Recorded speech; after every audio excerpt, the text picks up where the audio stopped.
17 વર્ષ પહેલા રિલીઝ થયેલી વિક્રમ ઠાકોરની ફિલ્મ આજે અચાનક વિવાદમાં ફસાઈ ગઈ છે। ફિલ્મના ડિરેક્ટરને તો ધમકીઓ મળી જ રહી છે, સાથે જ વિક્રમ ઠાકોરને પણ હેટનો સામનો કરવો પડી રહ્યો છે।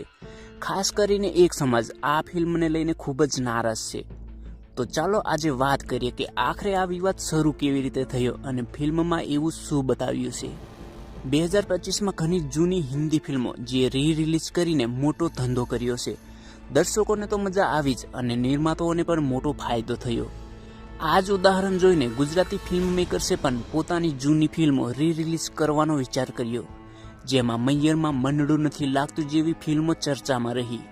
આ જ રીતે હર્ષ પટેલે પણ 17 વર્ષ જૂની પોતાની ફિલ્મ પ્રીત જન્મો જન્મની ભૂલાશે નહીંને રિલીઝ કરવાનો નિર્ણય કર્યો। 12 ડિસેમ્બરે ફિલ્મ ફરીથી રિલીઝ કરવાનું નક્કી થયું એટલે આ ફિલ્મની ચર્ચા થવા લાગી, પરંતુ સાથે જ કેટલાક વિવાદો પણ શરૂ થઈ ગયા। રિલીઝ પહેલા ફિલ્મના ઘણા સીન અને ડાયલોગ ઇન્સ્ટાગ્રામ પર વાયરલ થયા, જેમાંથી કેટલાક ડાયલોગ રાજપૂત સમાજને નારાજ કરનારા હોવાનું કહેવાયું। એમાં શું થઈ ગયું સુરજ બાણજી? અય્યાશી અને રખાતો એ તો રાજપૂતોની શોભા છે।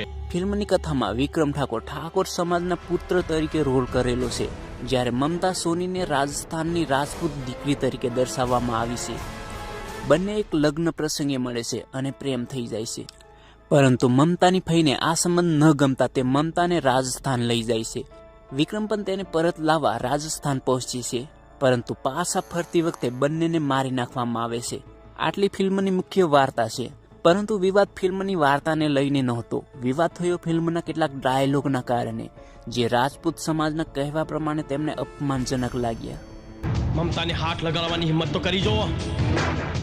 તારો હાથ લાંબો થાય પહેલા આ રણમાં રાજપૂતોના એટલા મરદા પડ્યા છે કે એ લોકોને દાટવા આ રણની રેતી પણ ઓછી પડશે। આ કારણે રાજપૂત સમાજે ફિલ્મનો વિરોધ કર્યો અને ડિરેક્ટરને ધમકીઓ મળવા લાગી। સમાજના આગેવાનો હર્ષ પટેલને મળ્યા અને વાતચીત કરીને નિરાકરણ લાવવામાં આવ્યું। હર્ષ પટેલે વિવાદિત ડાયલોગ મ્યુટ કરવાની અને રાજપૂત સમાજને નુકસાન ન થાય તેની ખાતરી આપી।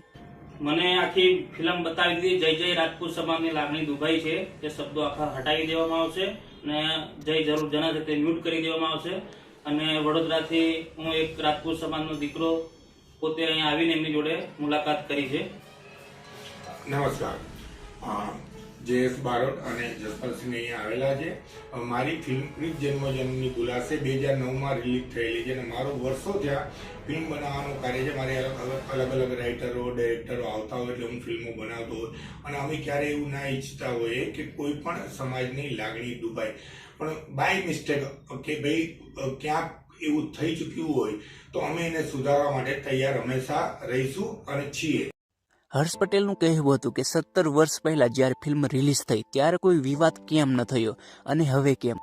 તેનો જવાબ એ છે કે તે સમયે સોશિયલ મીડિયા નહોતું, તેથી આવા મુદ્દા ઝડપથી ફેલાતા નહોતા અને આજે ઇન્ટરનેટના યુગમાં કોઈ પણ સીન અથવા ડાયલોગ કોઈને નારાજ કરે તો તરત જ તેનો વિરોધ શરૂ થઈ જાય છે।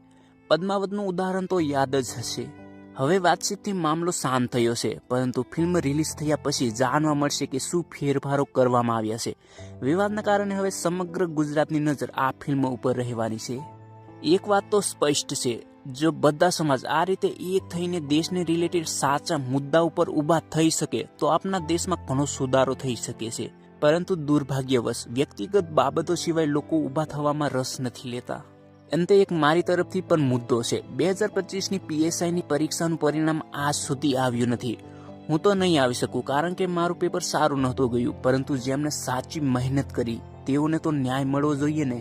ગઈકાલે મારા મિત્રએ કહ્યું કે 400 થી 450 PSIની જગ્યાનું પરિણામ હજી સુધી નથી આવ્યું, એ પણ ઘણું કહી જાય છે। મતલબ તમે સમજી જ ગયા હશો, તો મદદ કરો। તો મિત્રો, આજનો વિડીયો આટલો જ। વિડીયો પસંદ આવ્યો હોય તો લાઇક, શેર અને ચેનલને સબસ્ક્રાઇબ કરજો। અને જો ક્ષત્રિય સમાજમાંથી રાજપૂત સમાજ અને બીજા ક્ષત્રિય સમાજ કેવી રીતે અલગ થયાનો ઇતિહાસ જાણવા ઈચ્છતા હો તો સ્ક્રીન પર દેખાતો વિડીયો ચોક્કસથી જોજો। જય હિન્દ, જય ભારત।